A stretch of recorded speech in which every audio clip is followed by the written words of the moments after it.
Good morning બાળકો. કેટાલાઇઝર modern school ધોરણ બીજું. વિષય છે આપણો ગણિત ગમ્મત.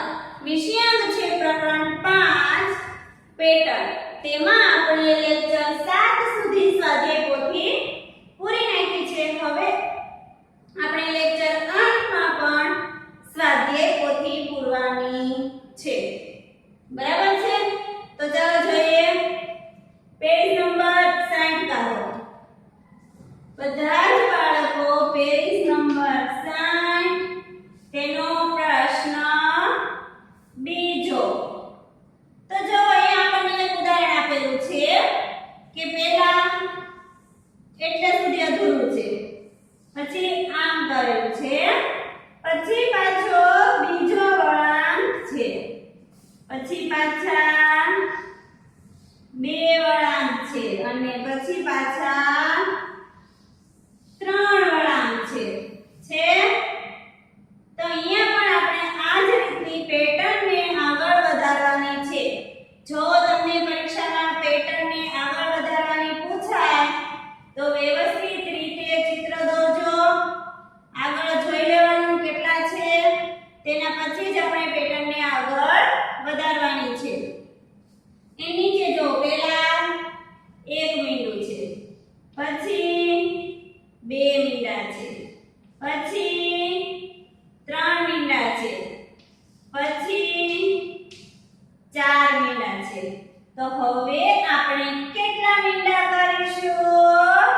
તો કે 5 મીંડા કરીશું, કેમ કે અહીંયા 1 2 3 ને 4 મીંડા આવી ગયા છે. તો આપણે ચાલો કરો આ રીતના 5 મીંડા કરી નાખો. આ રીતના 5 મીંડા કરી નાખો.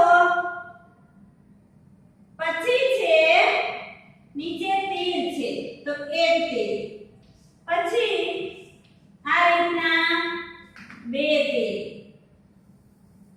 પછી આ રીતે 3 તીર, પછી 4 તીર છે. જો કેટલા છે? 4 તીર છે. 1 2 3 4 તીર છે. તો હવે આપણે કેટલા તીર બનાવીશું? તો કે 1 2 3 અને 4 છે. તો આપણે કેટલા તીર બનાવવાના રહ્યા? 5 તીર બનાવવાના છે. કેટલા તીર બનાવવાના છે? 5 તીર બનાવવાના છે. તો ચાલો કરો આ રીતનું કરજો. 1 2 3 4 અને 5. 1 2 3 4 અને 5. આપણા 5 તીર બની ગયા. બરાબર છે? તો તમારે પહેલામાં 5 મીંડા કરવાના છે અને પછી બીજામાં 5 તીર બનાવવાના છે.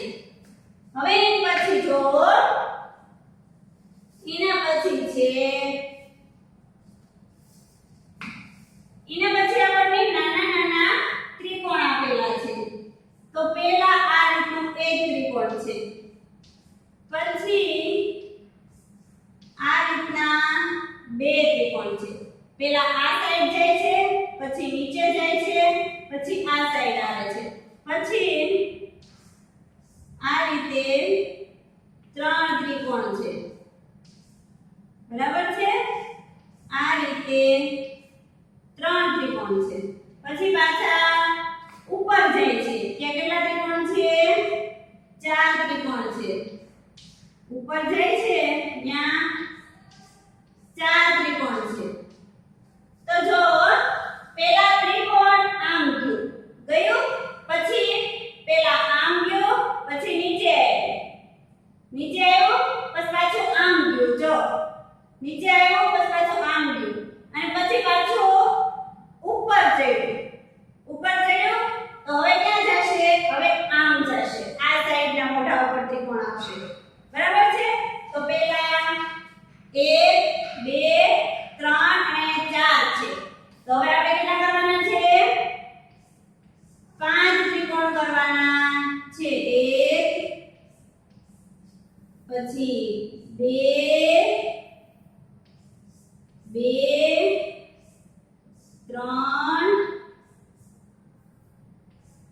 4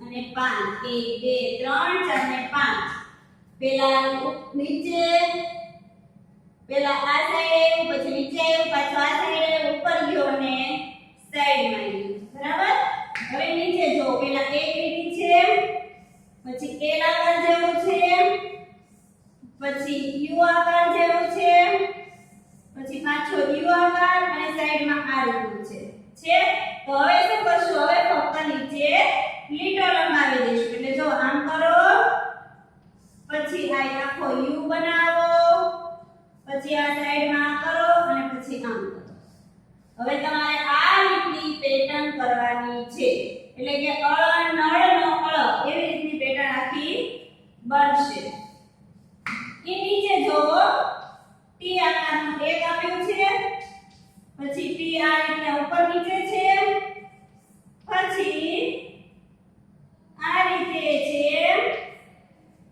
પછી એના પછી 4 છે 1 2 3 4 1 2 3 4 અને પછી કેટલા આવશે 5 જો 1 2 3 4 તો હવે છેલ્લા ખાનામાં કેટલા કરીશું 5 કરીશું 1 2 3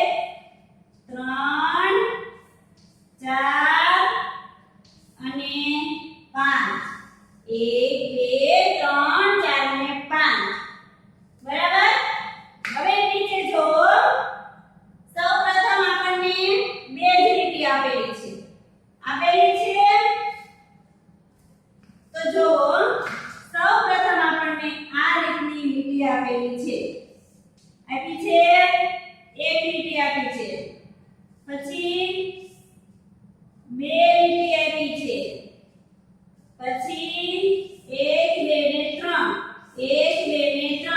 ત્રણ લીટી આપી છે પછી 1 2 3 ને 4 1 2 3 ને 4 ચાર લીટી આપેલી છે તો હવે તમારે બાજુના ખાનામાં કેટલી કરવાની છે 1 2 3 ને 4 લીટી અહીંયા થઈ ગઈ છે તો હવે કેટલી લીટી કરવાની છે 5 લીટી કરવાની છે તો ચાલો કરો 1 2 3 4 5 પછી 1 2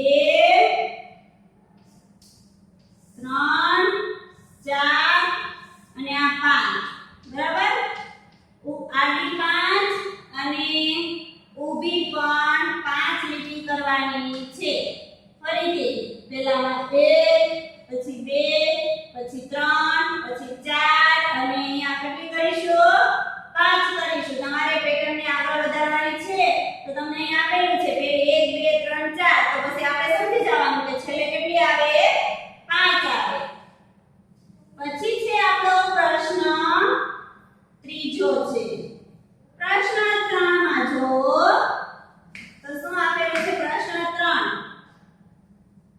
કે પેટર્નમાં શું અલગ જ પડે છે તેના ઉપર ખરાની નિશાની કરો પેટર્નમાં શું અલગ પડે છે તેના ઉપર આપણે ખરાની નિશાની કરવાની છે તો જો શું અલગ પડે છે તો કે પહેલું એક ત્રાંસુ ત્રિકોણ છે બીજું પણ એ જ રીતનું ત્રાંસુ છે અને ત્રીજું પણ એ જ રીતનું ત્રાંસુ છે તો જે છેલ્લું ત્રિકોણ આપેલું છે તેમાં ખરાની નિશાની કરી દો કેમ કે એ એકદમ વ્યવસ્થિત ત્રિકોણ છે ને એકદમ પરફેક્ટ ત્રિકોણ છેલ્લું ત્રિકોણ છે તો છેલ્લામાં ખરાની નિશાની કરી દો તેના પછી છે આપણને ત્રણ એક સરખા ચિત્ર આપેલા છે પંચકોણ આપેલા છે જો પહેલું પંચકોણ બીજું પંચકોણ અને છેલ્લું પણ પંચકોણ તો જે વચ્ચેનું ચિત્ર છે જો આ રીતનું જે ચિત્ર છે તેમાં તમારે ખરાની નિશાની કરવાની છે તો ત્રીજામાં ખરાની નિશાની કરો. પછી તમને ફૂલ આપેલા છે તો ફૂલમાં જો પહેલા ફૂલમાં 4 પાંખડી, બીજામાં 5 પાંખડી, ત્રીજામાં 4 પાંખડી અને ચોથામાં 4 પાંખડી. તો તમારે જે આ 5 પાંખડી વાળું ફૂલ છે 1 2 3 4 અને આ 5 આવી રીતનું 5 પાંખડી વાળું છે 1 2 3 4 અને આ 5 પાંખડી વાળું ફૂલ છે તેમાં ખરાની નિશાની કરો. પછી એના પછી આ રીતના ગોળ આપેલું છે તો એમાં તમારે જો એક આ રીતનું આપેલું છે અને એકમાં જ તેને આવી રીતની ચોકડીઓ કરેલી છે. બાકી બીજા 3 છે તેમાં બે જ ચોકડી કરેલી છે. એટલે જે આવું ચિત્ર દોરેલું છે તેમાં ખરાની નિશાની કરી દો. જે આ ચિત્ર દોરેલું છે તેમાં ખરાની નિશાની કરી દો. હવે એની પછી જો કે તમને આ રીતના બધા ચિત્ર આપેલા છે કોઈ આડું છે કોઈ ઊભું છે ને તો એક ચિત્ર ખાલી અલગ પડે છે અલગ. તો ચાલો તેના કરી દઈએ નિશાની. કેવું ચિત્ર અલગ પડે છે તો આ રીતે જે દોરેલું છે પતંગ જેવો આકાર છે તેમાં ખરાની નિશાની કરો. જેમાં પતંગ જેવો આકાર છે તેમાં ખરાની નિશાની કરો. હવે એના પછી જો આપણને નીચે 4 પાન આપેલા છે. કેટલા પાન આપેલા છે? 4 પાન આપેલા છે.